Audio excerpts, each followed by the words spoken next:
আসসালামু আলাইকুম গাইস, আপনারা কেমন আছেন? আমি তো আলহামদুলিল্লাহ ভালো আছি। তো ঘরে অনেক কাজ, তারপরও কাপড় চোপড় ধুইতে হবে।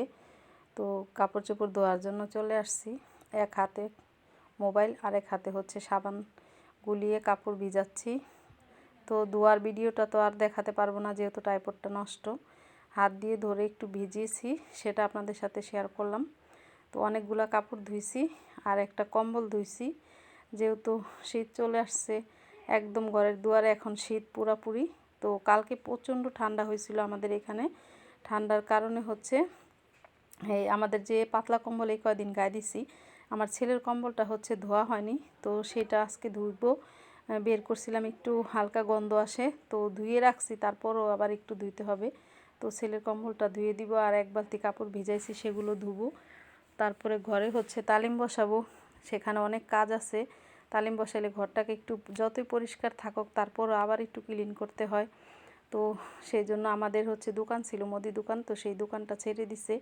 তো সেই দোকানের কিছু মাল ছিল, সেগুলো রাখছে ড্রয়িং রুমের পাশে, একটা আমাদের স্টোর রুম আছে, তো সেখানে রাখছে। তো ড্রয়িং রুমের কাছেই রাখছিল, সেগুলো পরিষ্কার করব আর হচ্ছে ঘরটাকেও আবার ক্লিন করব। তো মেয়েকেও সকাল সকাল ডাক দিলাম ঘুম থেকে ওঠার জন্য, তো উঠলো। তো মা মেয়ে মিলে হচ্ছে কাজ করবো আজকে, আর নাস্তা নিয়ে নিছি। কাপড়গুলো হচ্ছে ধুইছি, ধুয়ে ছাদে রোদ্রে দিয়ে আসছি, সেটা আর ভিডিও করিনি। আর এই তো নাস্তা নিছি, চা নিছি, আর হচ্ছে বনরুটি নিয়ে আসছিলাম দোকান থেকে 2টা, আর বাগরখানি। তো খেয়ে নিলাম।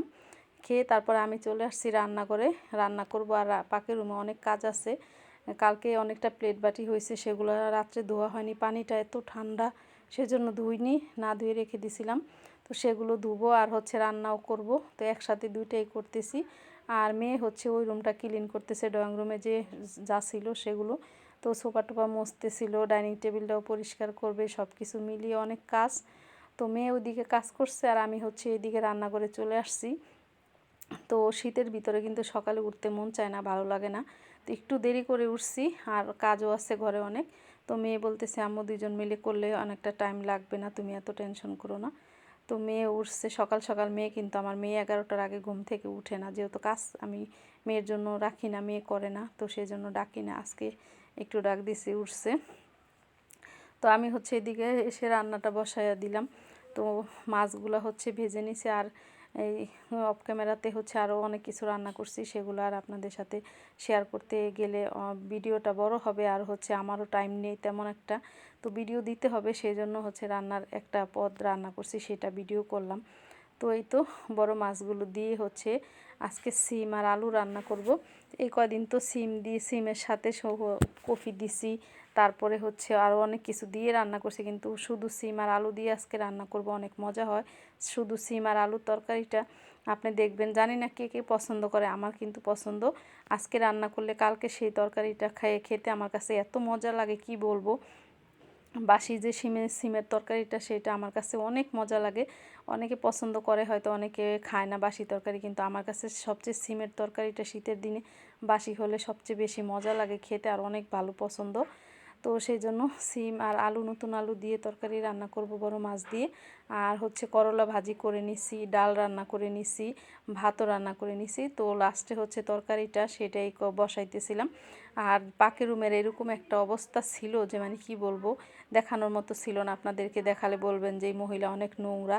আসলে কালকে রাত্রে এতটা মানে ঠান্ডা পানি, আর আমার শরীরটাও ভালো লাগে নাই, প্রচণ্ড ঠান্ডা পড়ছিল আমাদের এইখানে। টাইসে তো একদম পাড়া দিতে পারি না ঘরের ভিতরে, এত ঠান্ডা। এই কয়দিন কিন্তু এত ঠান্ডা ছিল না, আমার গরম লাগছে এই কয়দিন।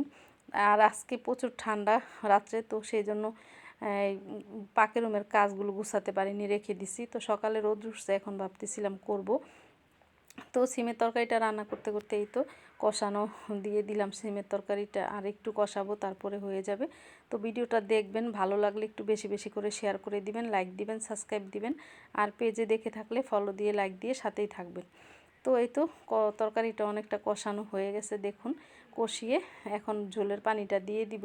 এদিকে তরকারি কষাচ্ছি, আর ওইদিকে কিন্তু অনেক কাজ করছি পাকের রুমের। তো করে টোরে তারপরে হচ্ছে শেষ করতে করতে প্রায় আমার 3টা বেজে গেছে, কাজ শেষ হতে হতে। পাকের রুমের রান্নাঘরে ঢুকছি সেই সকাল 10টা, আর 3টা বাজে বাইরে হয়েছি। এলা বুঝেন কতটা কাজ ছিল পাকের রুমে আমার। তো মেয়ে তো এইদিকে আসেনি, মেয়ে ঘরের সমস্ত কাজ করছে আর আমি হচ্ছে পাখির রুমের এই কাজগুলো করতে করতে এতটা টাইম লেগে গেছে। তো ঝোলের পানি দিয়ে এখন মাছ আর ধনেপাতাগুলো দিয়ে দিব। তো এই শীতের দিনে কিন্তু সিম আলুর তরকারিটাই মাছ দিয়ে রান্না করলে এভাবে খেতে কিন্তু মজা লাগে অনেক। তো যার যার পছন্দ এভাবে রান্না করে খেয়ে দেখবেন, অবশ্যই ভালো লাগবে। আর বাসি তরকারি তো আরও বেশি মজা লাগে, সকালে ঠান্ডা ভাত দিয়ে বাসি তরকারিটাও যা মজা না কি বলবো, আপনারা খেলে বুঝতে পারবেন কতটা ভালো লাগে।